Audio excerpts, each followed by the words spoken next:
خو د دې سره د مشرانو سره د ناستې پستې چې کومه هغه دی که نه هغه مونږ په ځان کې خامخا پیدا کړو.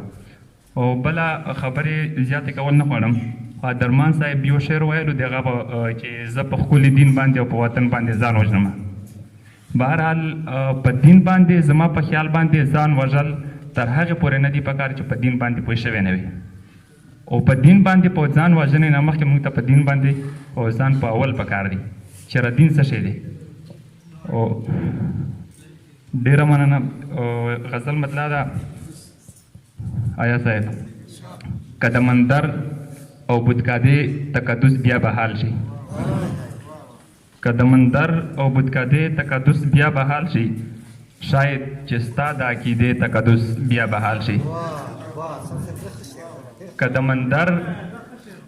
مندر او بودکادې تقدس بیا به حال شي، کیدای شي ستا د عقیدې تقدس بیا به حال شي. لوی جهالت به وي د دومره خونریزۍ به وجود، که د ملا د مدرسې تقدس بیا به حال شي. غزل مطلع ده د کلي هر یو دیوال لوټ لوټ ړنګ پروت دی، د کلي هر یو دیوال لوټ لوټ ړنګ پروت دی. اخر دا ولې دا د مینې خر بدرنګ پروت دی. ته رانه هغسې مستي او خنداګانې غواړې، ته رانه هغسې مستي او خنداګانې غواړې، زما په سر د دې تمامې دنیا جنګ پروت دی. کنې مونږ ستا د کوم یو سوال جواب ویلی نه دی، کنې مونږ ستا د کوم یو سوال جواب ویلی نه دی، خو ستا په زړه د تعصب اوسپنیز زنګ پروت دی.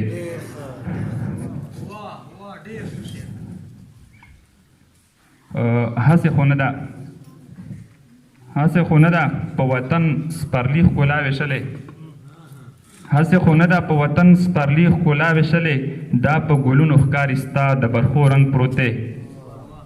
اخري نکته ده، اتشانه دا منظرکشي به اخر څنګه وکړم، اتشانه دا منظرکشي به اخر څنګه وکړم، څه خورې زلفې او څه ړنګ پنګ په پړنګ پروت دی.